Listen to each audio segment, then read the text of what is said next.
What's up everybody, welcome to Money Management channel. My name is Andrei and today I'm gonna be doing an update on Palantir stock. I got the cash in the bag, stadium packed, born a rock star in this life, gonna live it up on. And in today's video, first of all, I will show you where we are on the price chart and how we get there.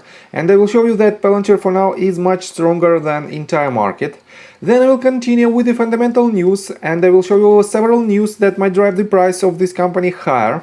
And at the end of this video, I will share my thoughts and my technical analysis, and I will show you what should we expect next. So let's start with the price chart. I made my previous video right here. At this point, when we had this bounce from its lowest point, its swing low of about $7.1, and we had first movement to the upside, then retracement, and second movement to the upside that didn't break the previous swing high. And I've told you that we have two crucial points, because we should break this previous swing high at $8.17 in order to confirm an uptrend. Or we should break this swing low at about $7.17 in order to confirm the downtrend. And as you can see, let me show you more thoroughly. This asset has this couple of small wicks that were below this previous swing low, and I have to say that we had a decent movement to the upside right after this retest of the range of support, and I have some doubts whether or not we can assume that this was the real breakout, because for now we have very good movement to the upside. The only concern of this movement is the lower volume than we had previously. And definitely because of this we have to be very cautious, but in general this asset is very strong. And in my technical analysis in just several minutes I will show you why I think so. And for now let's continue with the fundamental news. Since I made my previous video, they published several press releases. A couple of them was published on September the 20th and one of them was published on September 26th. And let me quote you them one by one. Palantir Technologies and Hyundai Heavy Industries Group grow partnership to $45 million with the expansion into shipbuilding. And second news is following. Palantir ranked #1 in worldwide artificial intelligence software study in market share and revenue. And you can read the details of these press releases by yourself. I just want to pay your attention on the third one. And this press release was published on September 26th, and it says Homeland Security Investigations renews partnership with Palantir for case management software that supports investigations into human trafficking, drug smuggling and transitional criminal organizations.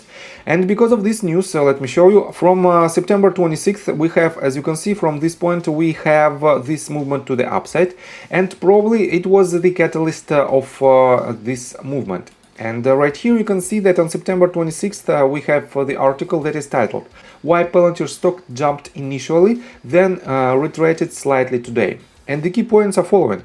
The Department of Homeland Security just renewed a contract with Palantir. And the second one, the company gave up some of its initial gains because of the broader market pullback. And definitely this article proves my opinion that it was the reason why we have this movement to the upside. And let me show you another quite good news. We are on Seeking Alpha, and this article was published on September 27th, and basically it is the summary of Palantir, of Alex Karp's interview. And it's titled Palantir CEO Alex Karp says terrible times are coming, our take. And let me quote you what did he say. During interview, Alex Karp stated, "What I think is going to happen is we are going to have a couple years of terrible times. Those companies that are most robust will survive and thrive. You will get credit for it in a couple years." He also spoke of how the upcoming period with deadly macroeconomic conditions will cause many of its data analytics and software company rivals to fail. Bad times are incredibly good for Palantir. Bad times really uncover the durable companies, and tech is going through bad times. Interest rates are the reason. Will this deadly tidal wave wipe out some companies? Yes, it will. And I have to say that when we can see these bad times, definitely companies like Palantir, analytic companies that are working on the government, might benefit a lot from this situation. And I have to say that Palantir will show the results in upcoming quarters. And definitely because of this, let me show you another quite optimistic news. We are on fintel.io, and let me pay your attention only on this chart. It is the Palantir Technologies institutional ownership, and as you can see, green bars represent the number of institutional ownership, the number of shares that owns by institutionals, and this black line is the price of Palantir. And as you can see, we had an increase in number of institutional investors that put their money into Palantir, but recently we have this decrease in their numbers.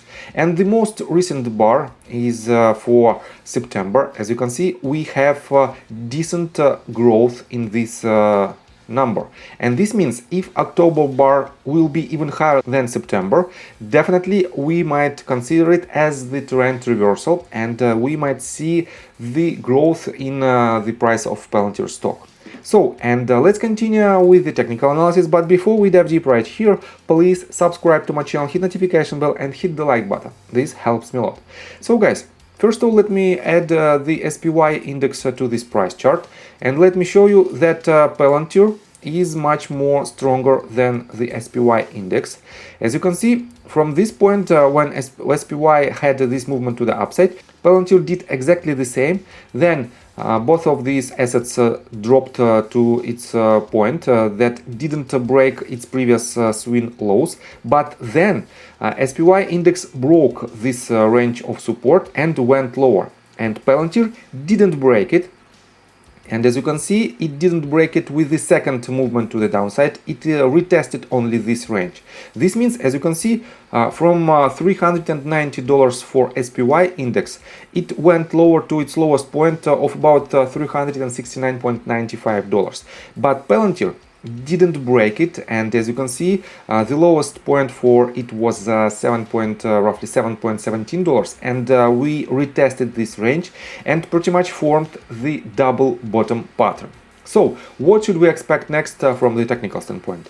Definitely, if this range holds, let me mark it for you as the range of support. If this range holds, and if we will go lower, then we will have decent chances to break this range. But if we will break the previous swing high, let me mark this range for you as well. It is at the price point of roughly $8.1. If we will break this range to the upside, then retest it from the top, and with increasing volume we will go higher. Definitely we will form higher highs and higher lows, and we will pretty much confirm the probable swing low double bottom pattern for this asset, and in this case we will be able to hit much higher targets. And if you want to catch this trade, definitely you should wait for more confirmation, and if we will retest this range and bounce back on the movement to the downside, you can accumulate your position, but your stop loss should be slightly below this yellow line, because if this asset breaks this range, the next level of support will be at $6.42. It is its all-time low range, and that's why the downside potential, depending on your entry point to the stop loss, might be up to 6.5%, but the upside potential, if this asset breaks this range of resistance, the upside potential to its previous swing high, let me show it to you, might be up to 52% to the range of about $11.5. So, I think from the technical standpoint that's it for now. If you like my video, please hit the like button and subscribe to my channel with notification bell. And see you guys and girls next time. Bye! I got the cash in the bag, stadium packed.